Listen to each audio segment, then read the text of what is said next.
Vamos abrir a palavra do Senhor em 2 Reis 20.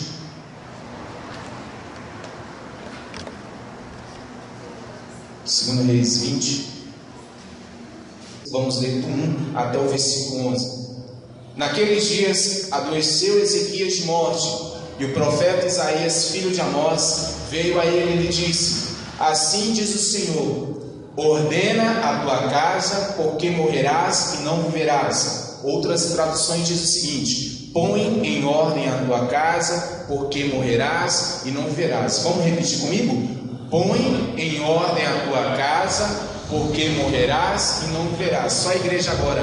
Põe em ordem a tua casa, porque morrerás e não viverás. Versículo 2. Então virou o rosto para a parede e orou ao Senhor, dizendo: Ah, Senhor, ser servido de lembrar de que andei diante de ti em verdade e com coração perfeito, e fiz o que era reto aos teus olhos. E chorou Ezequias muitíssimo. Versículo 4. Sucedeu, pois, que não havendo Isaías ainda saído do meio do pátio, veio a ele a palavra do Senhor, dizendo: volta e dize a Ezequias, chefe do meu povo: assim diz o Senhor Deus de Davi teu pai: ouvi a tua oração e vi as tuas lágrimas. Eis que eu te sararei, e ao terceiro dia subirás à casa do Senhor. E acrescentarei aos teus dias 15 anos, e das mãos do rei da Síria te livrarei, a ti e a esta cidade, e ampararei esta cidade por amor de mim e por amor de Davi meu servo.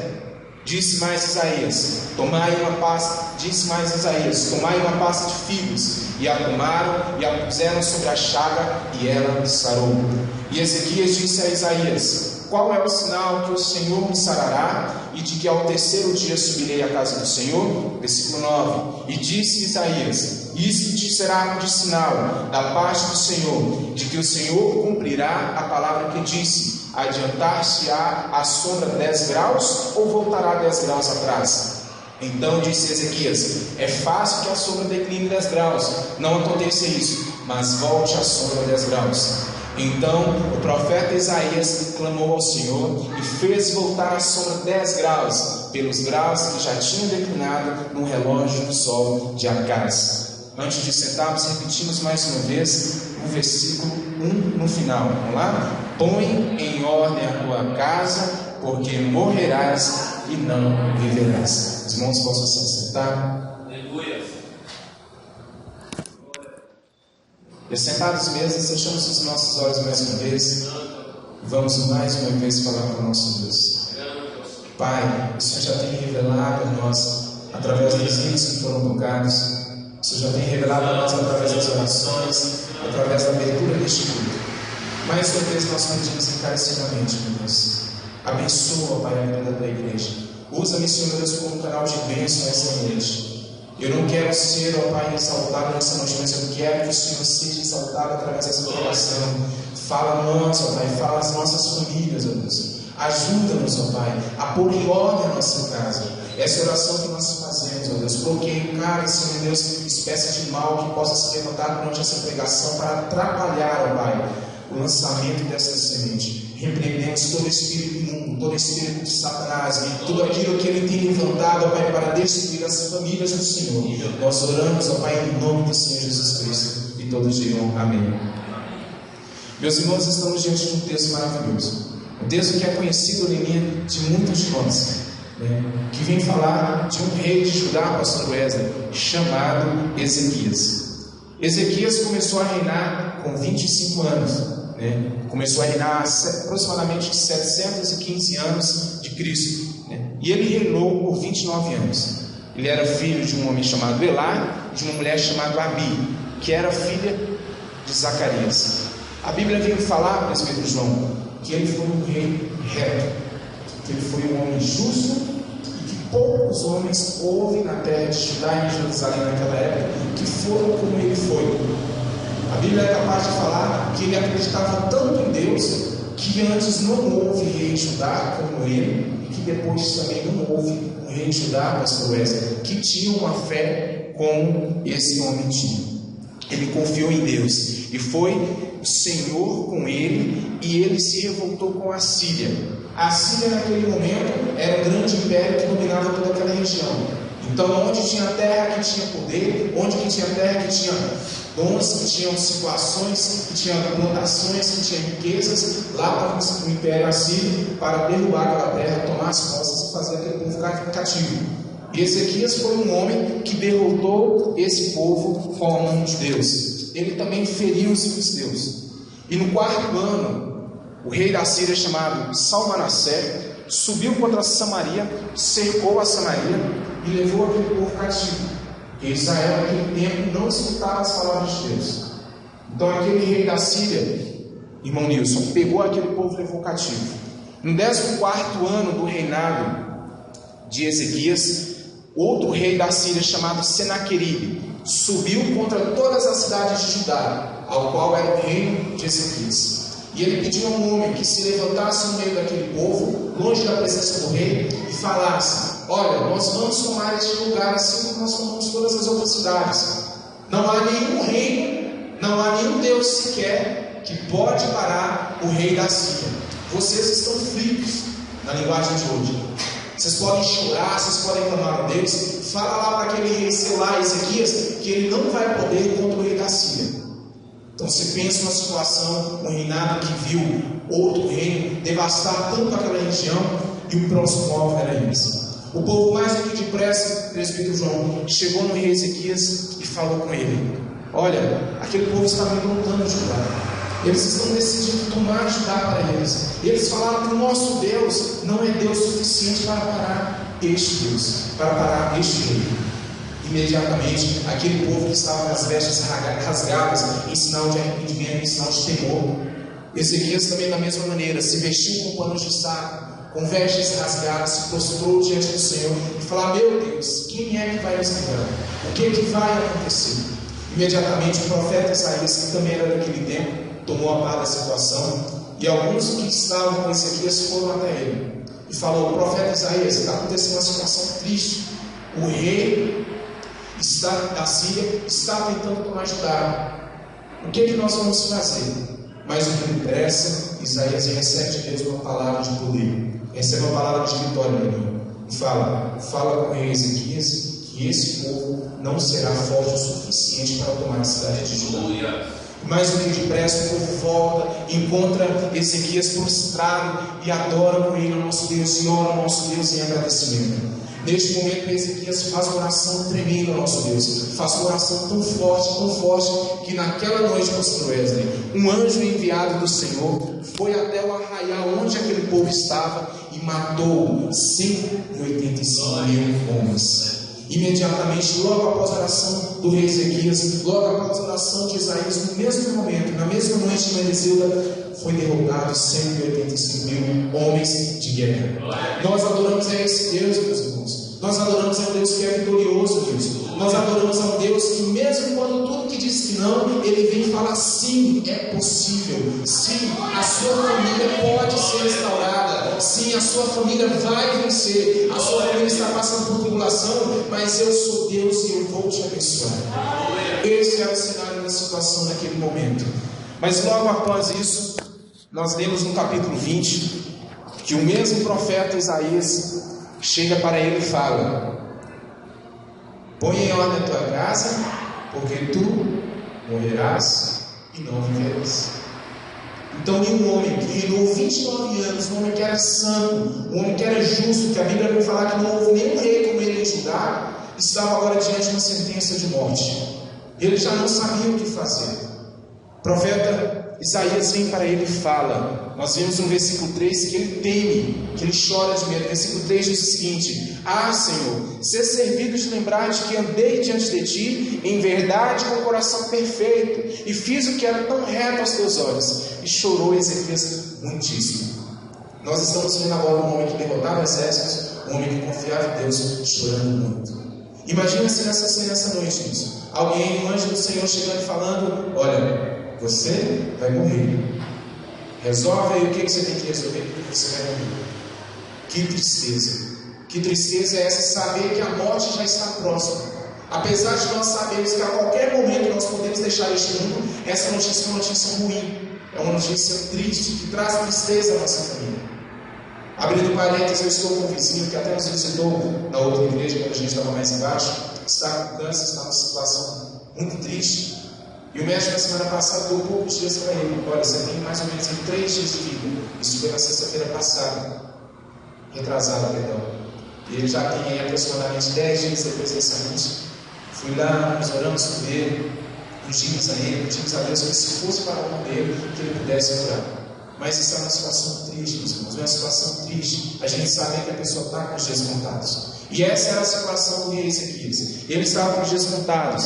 Mas quando a gente vai falar, põe em ordem a tua casa, muitas pessoas, muitos pregadores associam esse põe em ordem a tua casa a vários outros fatores, né? Alguns até vêm falar que essa ordem em tua casa se diz respeito à vida espiritual. Mas nós sabemos que Ezequias era um homem de fé, era um homem que não duvidava de Deus, por isso a sua vida espiritual estava bacana. Não passava uma tribulação sua vida espiritual. Então, quando Isaías falou, põe em ordem a tua casa, não tinha nada a ver com ordem espiritual. Também nós vemos que quando Deus vem falar com ele, põe em ordem a tua casa, ele não está falando da sua vida ministerial.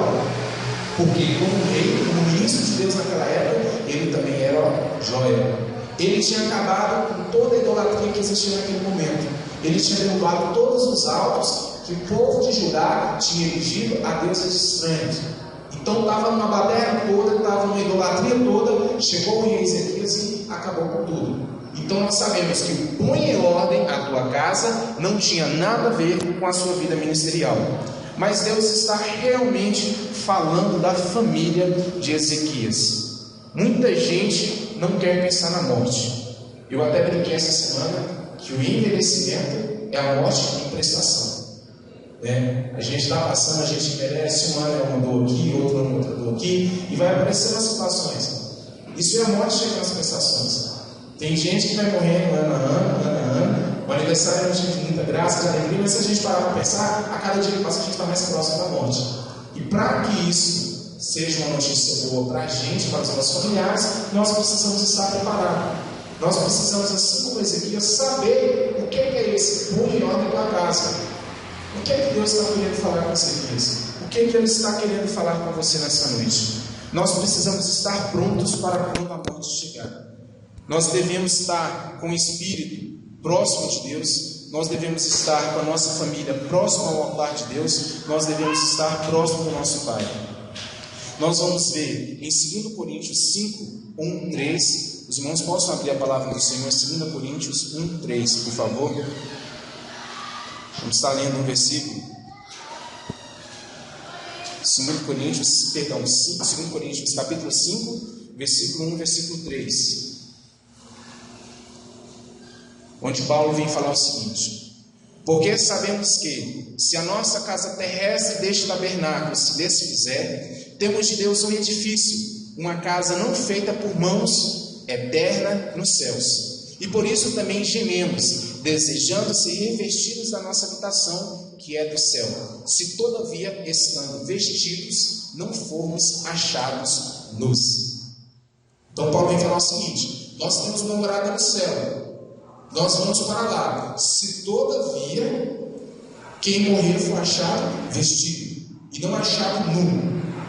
O sentido da veste vem falar da situação que a pessoa se encontra. As vestes vêm falar da condição do homem diante de Deus.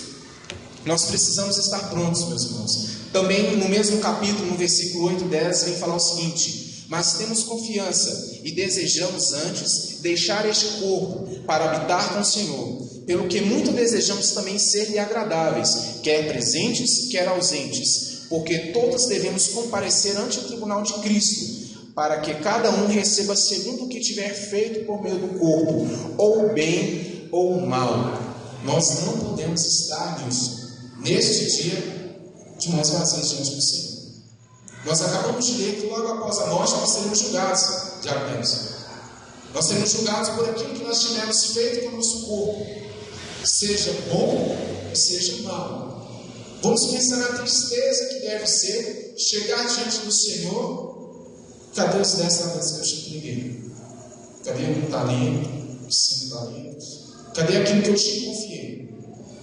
Por isso precisamos estar preparados. A morte ela é silenciosa, a morte pode vir daqui 10 minutos, pode vir daqui 10 anos, pode vir daqui 50 anos, mas devemos estar preparados. Mas com Ezequias, Deus, além de várias outras coisas, tinha deixado um legado. Olha, vou dar mais um tempo, põe em ordem a tua casa, porque você não vai viver, você vai morrer. Era essa a situação que se encontrava. Deus deixa uma mensagem bem clara. Olha, Ezequias, você tem uma pendência, você tem uma condição familiar a ser resolvida. Existe alguma coisa na sua casa aí que você precisa ajeitar. Talvez essa palavra é para você, meu irmão. Talvez tenha uma situação na sua família que você tem que ajustar. Você é salvo, você é lavado pelo sangue do Cordeiro, você é batizado no Espírito Santo, mas ainda assim tem uma coisinha incomodando. Tem alguma coisa fora de ordem na tua casa. A tua família não está indo bem porque tem alguma coisa fora de ordem. Muitas vezes dentro da nossa casa nós só sabemos apontar. A culpa é sua por causa disso, a culpa é sua por causa daquilo, mas nós não paramos para pensar que o erro pode estar na gente. Quando nós temos briga de um casal, nós devemos ser muito sábios em aconselhar o casal. Porque muitas vezes estamos julgando aquele que está errado. Sabemos e não sabemos que ele pode ser o certo na situação. Eu sou casado aqui há 4 anos, o Wesley aqui casado há 10, 12 anos, o presbítero Alfredo há mais tempo, os irmãos aqui há mais tempo. Nós sabemos, a vida de casados não é flor, só flor não. A vida de casado, meu irmão, não é só alegria não. Não é só conta paga sempre em dia não. Muitas vezes nós passamos por dificuldades essas que nós devemos essa noite pôr em ordem. Porque Deus está falando, coloque em ordem a sua casa. Você não sabe o dia que você vai deixar este lugar. E no momento que Ezequias recebe essa mensagem, a primeira coisa que ele faz, a Bíblia vem falar que ele vira o rosto para a parede e começa a orar. Será se isso é o que a gente faz logo quando a gente der até comer em nossa casa? Será se a primeira coisa que a gente faz é culpar o outro e não orar a Deus? Olha o que este homem falou: Senhor, eu fui bom a vida toda. Olha a ousadia deste homem. Eu fiz o que muita gente não fez. Releva isso, Senhor. Pelo amor de Deus, eu não quero morrer agora. Eu não posso morrer agora. Será se a situação que nós encontramos no nosso casamento é a situação que nós chegamos diante de Deus e falamos: Senhor, não deixe meu casamento acabar agora não. Eu sei que ainda há amor, eu sei que ainda há situação que pode ser resolvida, eu sei que meu marido erra demais, eu sei que minha esposa erra demais, mas Senhor, abençoa, deixa que meu casamento dure mais, permita que meu casamento dure até a morte, assim como foi um dia que nós selamos essa aliança. Permita, Senhor. Essa é a atitude que nós devemos ter. A oração, ela não é apenas a forma de como eu consigo de Deus o que quero, mas é a forma como Deus concede de nós aquilo que Ele quer. Muitas vezes nós achamos que estamos orando para Deus, mas o próprio beneficiário da oração somos nós mesmos. Mesmo agradecendo é que a gente recebe, mesmo dando para os outros, fazendo doações aí que nós recebemos. E Deus essa noite está te falando, meu irmão, você precisa se ajoelhar, você precisa orar pela sua família. Você tem orado por várias outras coisas, mas a sua família tem ficado lá em último. Você tem orado pedindo carro, você tem orado pedindo emprego, você tem orado pedindo saúde, mas você não tem orado pela sua família. Você não tem buscado a Deus, Pai, muda o meu caráter. Essa talvez é uma das orações mais fortes que nós possamos fazer a Deus. Pai, não muda o outro, não muda a minha esposa, não. Muda a mim primeiro. Muda a mim. É o caráter nosso que precisa ser mudado. Essa é a oração que nós devemos fazer. Muita gente faz oração, né? Oh, meu Deus, minha esposa é complicada, minha esposa não sei o que, não sei o que. E você é santinho. Tá bom. Deus está acreditando nisso. Essa é a oração que nós devemos fazer. Pai, abençoa a minha família. Ajuda a colocar em ordem a minha casa. E Ezequias falou: se eu não tenho mais tempo, o que eu vou fazer? Qual que vai ser a situação agora? Logo depois da oração, nós sabemos que antes do profeta Isaías sair do templo, antes de sair do palácio dele, a voz de Deus vem para ele e fala: olha, volta lá e fala com ele então, que ele vai ganhar mais 15 anos bons. A oração dele foi justa, a oração dele me tocou. É nisso que a gente vê a resposta da oração. Existem orações são respondidas imediatamente. Mas existem orações que demoram mais tempo. São situações que cabe a gente esperar. Deus é um Deus que não tem pressa. Uma promessa que Ele fez lá para Abraão, demorou aproximadamente 900 anos para o povo voltar a sair do Egito e ir para a terra. 900 anos de uma promessa. E muitas vezes nós pedimos uma bênção que queremos imediatamente. Nós sabemos que ela pode imediatamente. Esse texto é prova disso. Ezequias, assim que orou a Deus, Isaías tinha virado as costas e voltou. Opa, peraí, Deus pediu para te falar que sua oração foi respondida, você vai ter mais 15 anos de vida. Só que Ezequias teve um erro neste momento. O que ele tinha que fazer nos 15 anos? Pôr em ordem a sua casa. Era isso que ele devia ter feito. Ele devia se preocupar nesses 15 anos, presbítero João, em colocar em ordem a sua casa. Mas o que ele falou? Opa, ganhei mais 15 anos, então vou pensar só em mim, nessa situação. Vou fazer tudo que eu quero, tudo que eu gosto, vou comer a melhor comida, vou nos melhores lugares, vou lá no cinema que eu gosto de ir, vou fazer aquilo, aquilo, outro. E se Deus estivesse falando assim para você, olha, você ia morrer hoje, mas eu vou te dar mais 15 anos. Põe lá na sua casa. E você não preocupasse com isso. Você só preocupasse em fazer aquilo que você achava que devia ser feito. Mas Ezequias, ele deixou um estrago na vida dele. Ele não obedeceu a Deus. Nesses 15 anos ele foi um homem totalmente diferente daquilo que ele tinha sido. Porque ele não obedeceu a Deus. Deus tinha dado uma ordem direta para ele, olha, põe em ordem a tua casa. E o homem não fez nada disso. Mais na frente a gente vai ver por que ele não fez isso. Foi um homem que só pensou em si mesmo. Foi um homem que teve um estrago tremendo na sua vida. E o estrago maior de Ezequias nesse tempo foi um filho chamado Manassés. Naquele tempo, o rei morria, o sucessor era o seu filho. Nesses 15 anos, ele ganhou um filho, deu o nome de Manassés, e a gente vai ver mais na frente. Esse foi o principal erro do rei Ezequias. De um homem que era justo, de um homem que era fiel ao nosso Deus, mas cometeu um erro. Esse Manassés, ele levou ao ápice o pecado da idolatria. Manassés foi o rei mais endemoniado, podemos dizer, de Judá naquela época. Todos os reis que passaram de Judá, Ezequias foi um dos melhores. E seu filho Manassés, talvez o pior rei que tinha passado por Judá. Então nós vemos um contraste tão grande. Então, se Deus falou com Ezequias, põe em ordem a tua casa, nós vamos ver que esse Manassés começou a reinar com 12 anos. Se ele começou a reinar com 12 anos e Ezequias tinha 15 anos de vida ainda, supõe-se que ele nasceu dentro do bônus que Ezequias tinha recebido. Então, se era para pôr em ordem a tua casa, esse Manassés foi um erro de Ezequias.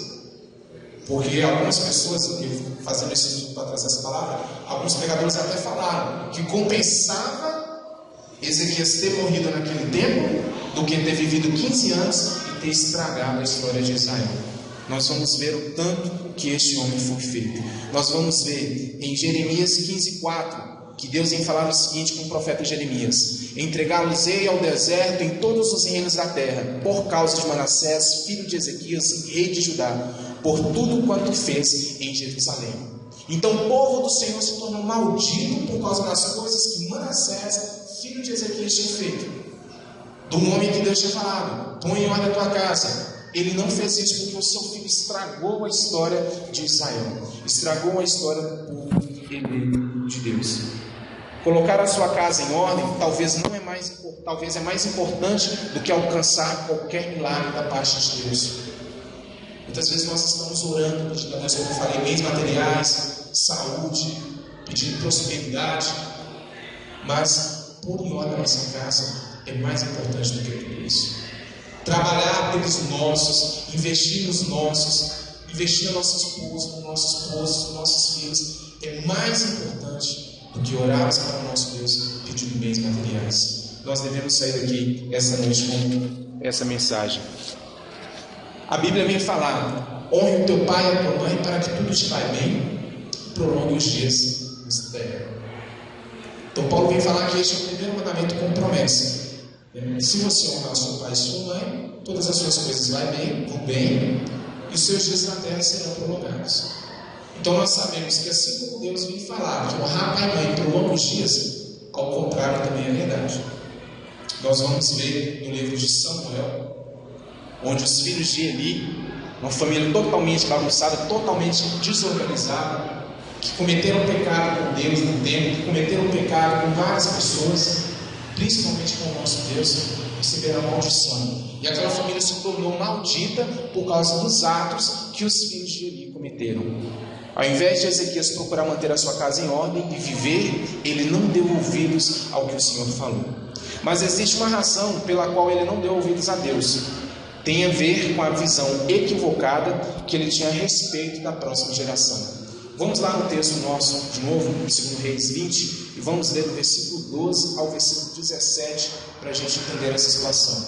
2 Reis 20, do 12 ao 17. Naquele tempo, enviou Merodach-Baladã, filho de Baladã, rei da Babilônia, cartas e um presente a Ezequias, porque ouviram que Ezequias tinha estado doente. E Ezequias lhes deu ouvidos e lhe mostrou toda a casa do tesouro, a prata e o ouro e as especiarias e os melhores ungüentos e a sua casa de armas e tudo quanto se achou nos seus tesouros. Coisa nenhuma houve que lhes não mostrasse, nem em sua casa, nem em todo o seu domínio. Então o profeta Isaías veio ao rei Ezequias e lhe disse: que disseram aqueles homens e de onde vieram a ti? E disse Ezequias: de um país muito remoto vieram, da Babilônia. E disse ele: que viram em tua casa? E disse Ezequias: tudo quanto há em minha casa viram, coisa nenhuma há nos meus tesouros que eu não lhes tenho mostrado. Então disse Isaías a Ezequias: ouve a palavra do Senhor. Eis que vem dias em que tudo quanto houver em tua casa, com que entesouraram teus pais até o dia de hoje, será levado para a Babilônia. Não ficará coisa alguma, diz o Senhor. Tudo que Israel juntou, meus irmãos, desde Davi, desde o rei Saul, tudo que punha de ouro, de prata, o profeta Isaías neste momento dá uma profecia para ele: tudo isso será levado. Você não devia ter mostrado essas coisas. Uma pessoa que pode ser o seu inimigo a qualquer momento chega na sua casa, você vai abrir sua geladeira, vai mostrar tudo. Você vai abrir seu guarda-roupa: olha, essa aqui é a minha melhor roupa, essa aqui é o meu melhor sapato, essa aqui é a minha televisão, esse aqui é o meu carro. Nós não vamos fazer isso. Não existe situação para isso. E Ezequias naquele momento tinha feito. Ele estava tão confiante que Deus tinha curado ele, estava tão confiante, porque ele pediu uma promessa de Isaías. Falou: olha, se Deus realmente vai me curar, me dá uma garantia de que ele vai fazer. Isaías propõe para ele duas opções: ou o sol, a sombra vai andar 10 graus, ou ela volta 10 graus. E ele, como um homem esperto, fala: não, ela ir para frente é fácil demais, todo dia a sombra vai para frente. Eu quero que a sombra volte, eu quero que o sol volte para trás 10 graus.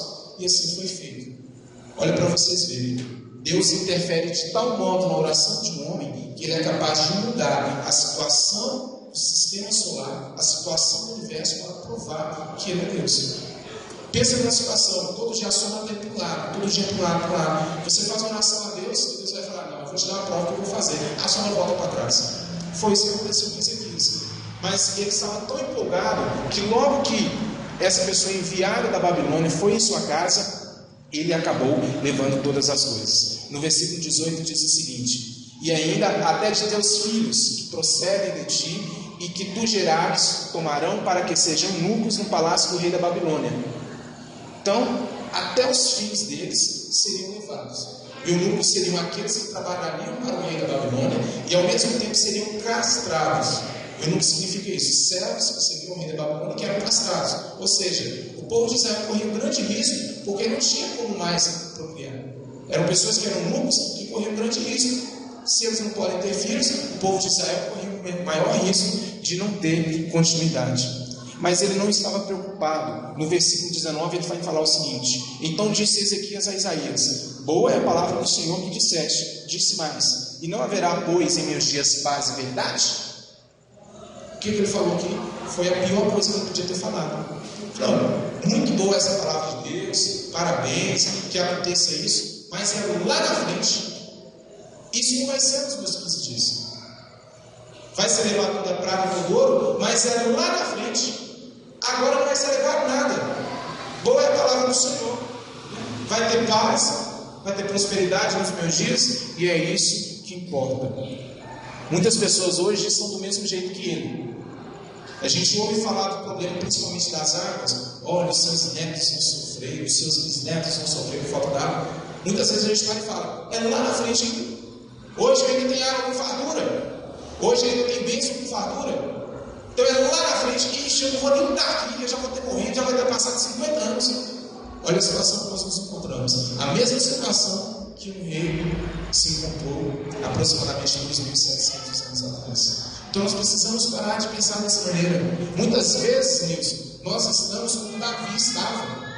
Natan chegou a ele depois do assassinato do marido, da mulher que ele tinha prostituído com ela, tinha tomado a mulher, tinha feito com que seu marido estivesse indo para a guerra, para que morresse lá, para que ele ficasse com sua esposa. E logo depois o profeta Natan veio para ele, propôs para ele uma parábola, veio contar para ele um caso. E no final do caso, Davi fala, esse aí deve ser morto, esse aí deve ir para fora. Muitas vezes nós somos assim. Esse Ezequias chega a morrer mesmo, era um cara miserável, ele desonrou a Deus nos seus últimos dias de vida. Mas eu estou aqui com o profeta Natan. Esse pode ser você. Esse pode ser você. Às vezes você pensa em uma palavra de Deus há 5 anos, há 3 anos atrás, Deus pedindo para você fazer alguma coisa, seja no seu ministério, seja na sua família, seja no seu trabalho, e você simplesmente ignorou. Sabe que quando você ignora uma palavra de Deus, quando você ignora o pedido para Deus, você pode ter certeza que você será julgado por conta disso. Você pode ter certeza. A história, ela pode parecer injusta. Pode parecer falar, não, o homem viveu 40 e tantos anos, foi fiel a Deus, mas ele vai padecer só por 15 anos. Pode parecer injusto, mas não é. O problema de Ezequias naquele momento, pastor Wesley, foi algo chamado egocentrismo. O egocentrismo ele consiste em uma exaltação excessiva da própria personalidade, fazendo com que o indivíduo se sinta como centro da atenção. Uma pessoa egocêntrica não consegue demonstrar empatia, ou seja, não consegue colocar no lugar do outro, porque ele está constantemente ocupado com seus eu ou com os próprios interesses. Fala com ele, põe ordem na tua casa, mulheres, filhos, netos, mas o cara se preocupou só com ele. Nós precisamos pôr em ordem a nossa casa. Os nossos filhos estão indo para o caminho de pecado, que nós estamos vendo eles indo para o caminho de pecado e simplesmente estamos ignorando a situação.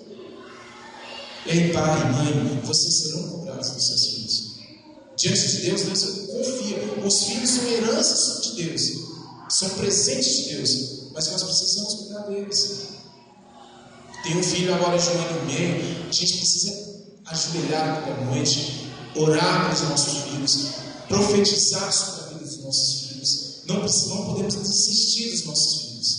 Esse mesmo na palavra de hoje nós temos que João, que a todo momento orar a Deus, pedir a Deus, fazemos campanhas por várias outras coisas, mas quando fazemos campanha por igreja, por família, as pessoas simplesmente não vão à igreja por qualquer motivo. Ah, não, estou com dor demais nas pernas. Ah, não, estou com dor de cigarro. Falo que é de família, não vem. Será se fosse campanha de prosperidade? Ah, você vai ganhar não sei o quê, você vai ganhar R$1.000, o seu salário vai triplicar. Será que essa igreja não estaria diferente hoje? Pode ser que sim. Porque quando a gente fala de família, quando a gente fala de algo precioso, algo que Deus nos confiou, a única intenção que nós temos é: ah, tá bom agora? Então tá tranquilo. Pode ser lá na frente, mas eu não vou estar mais aqui. Este foi o pior erro de Ezequias. Todas as vezes que nós falamos de um personagem na Bíblia, nós atribuímos a ele um fato específico da sua vida. O exemplo, quando nós falamos de Noé, todo mundo lembra da arca. Noé foi um homem que construiu a arca de Deus, inspirado por ele, e salvou toda a criação de Deus.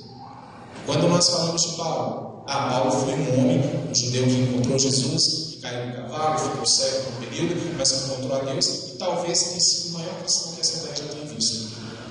Quando nós falamos de Pedro, Pedro foi o que recebeu as chaves da igreja, e assim sucessivamente. Então, todo personagem da Bíblia, ele está atribuído a um fato inerente à sua história. Nós lembramos automaticamente. Mas quando nós falamos de Abraão, o que Deus queria de Abraão?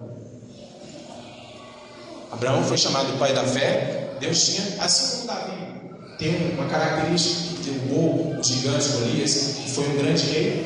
Abraão também tinha um grande chamado. Vamos abrir a palavra do Senhor no livro de Gênesis, no capítulo 18. Já estamos finalizando. Gênesis 18, verso 19.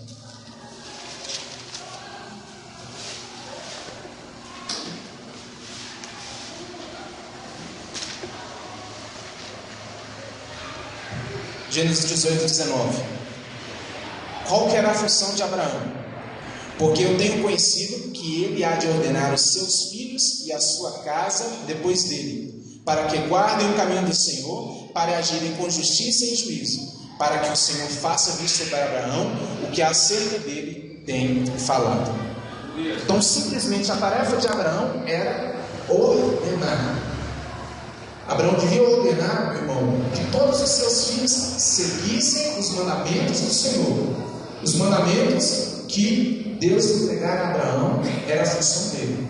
Ele devia cuidar para que os seus filhos crescessem debaixo da presença do Senhor.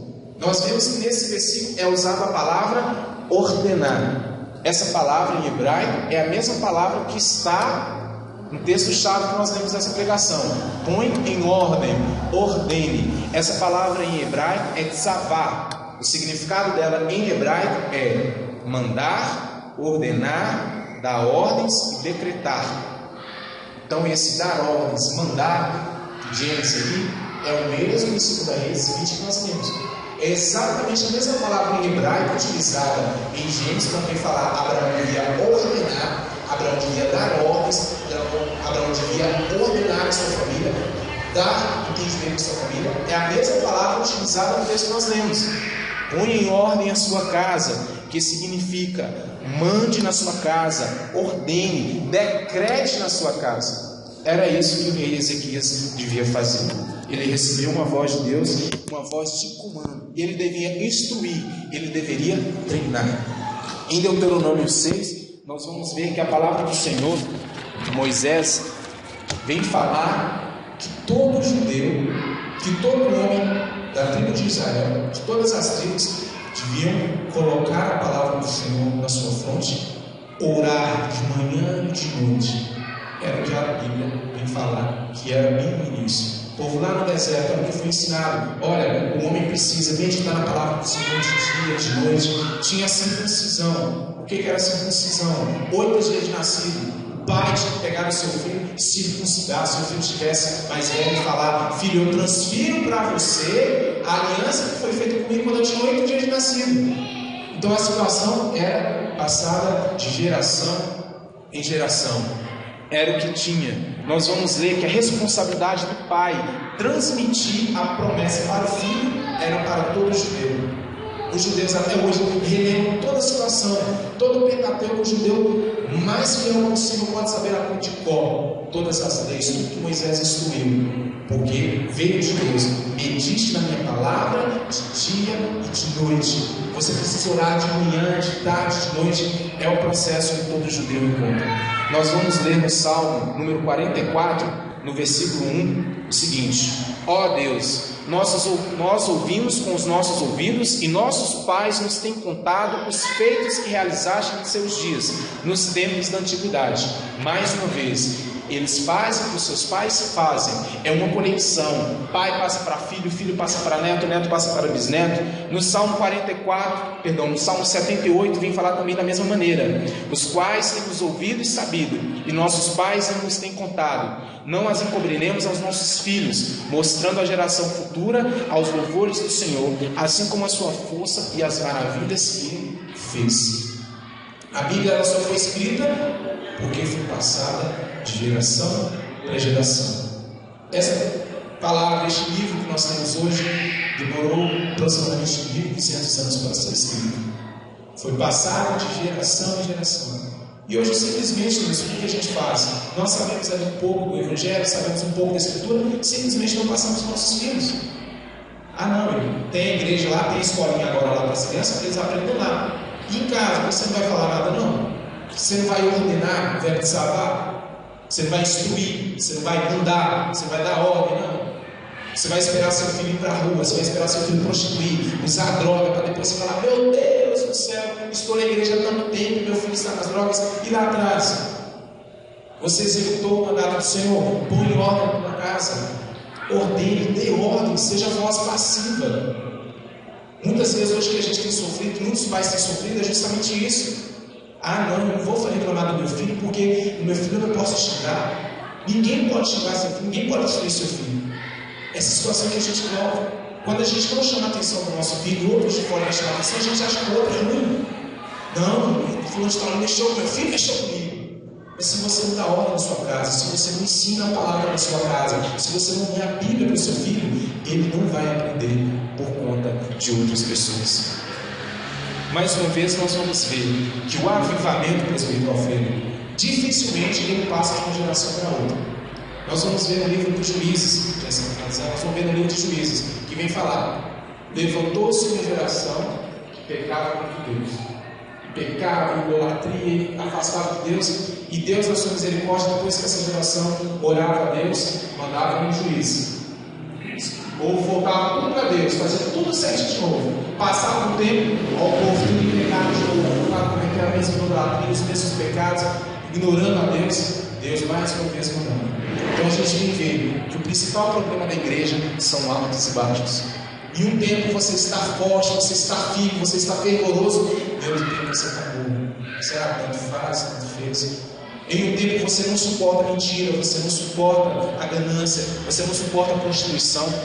Em outro tempo você está dentro da igreja, até filme pornográfico assiste. Nós precisamos rever os nossos conceitos sobre família. Nós precisamos rever os que temos feito na nossa família. Para finalizar, uma pesquisa nos Estados Unidos, pastor Wesley, feita por pessoas que ocupam ministérios. Quem são essas pessoas? São cantores, pastores, presbíteros, diáconos. Fizeram uma pesquisa lá com um X lá de pessoas que participavam da igreja. 80% dessas pessoas que morriam, quando morriam, deixavam uma área pendente na sua vida. Seja ela financeira, seja ela um filho que não instruiu. Só 20% que morriam integralmente na sua vida. É uma realidade triste. É uma realidade que nós nos deparamos e nós falamos: meu Deus, 20% só, de cada 10, apenas 2 morrem felizes, morrem deixando sua família destruída. 80% morrem com alguma situação pesada na sua casa, morrem deixando alguma coisa para trás. O que Deus tem falado é que nós devemos ser íntegros, nós devemos ser retos com a nossa família. Existe alguma situação na sua casa que precisa ser mudada, meu irmão? Existe alguma situação, meu irmão, que precisa ser mudada no seu casamento? Nós estamos aqui orando por famílias, nós daqui a pouco vamos nos ajoelhar, vamos orar pela família. Coloque essa causa que está pendente, coloque em ordem a tua casa. Não desista do seu filho. Nós vamos ver a tragédia que aconteceu com o povo de Judá. Manassés foi um rei que fez idolatria de cima a baixo, a todo instante, destruiu tudo aquilo que seu pai Ezequias criou. Por quê? Porque seu pai Ezequias não instruiu, não colocou em ordem a casa dele. Com 15 anos depois ele morreu. Quem assumiu? Seu filho Manassés. Ele não sabia nada, seu pai não tinha passado nada para ele, então ele vai agir da maneira que ele acha que é viável. Com os prazeres da carne são mais bem vistos aos nossos olhos do que a vida íntegra e reta diante de Deus. Você pode ter certeza, assim como aconteceu com Ezequias, pode acontecer com você um dia. Não desista dos seus filhos. Se o casal, as pessoas que estão aqui ainda não têm filhos, comece a orar desde agora com seus filhos. Coloque o joelho no chão e fale: meu Deus, eu já oro pelos meus filhos. Se for menina, se for menino, eu oro pelo casamento deles. Nós devemos fazer isso. O ensinamento que eu tive com o pastor Eugênio aqui na presbiteriana, logo quando eu me converti, fui batizado lá, ele sempre falava isso. E eu e Elisa lá no Senhor, lá de família, a gente sempre orou, sempre ajoelhou, orou pelos nossos filhos. Até hoje eu oro pelos filhos que o Senhor ainda irá nos conceder. Essa é a tarefa nossa, sermos fiéis, sermos justos diante do nosso Deus. Feche seus olhos neste momento, meus irmãos. Vamos fazer uma breve oração ao nosso Deus. O projeto de Deus é que Ele faça uma conexão da sua vida com a vida dos seus filhos. Não podemos desistir daquilo que Deus nos confiou.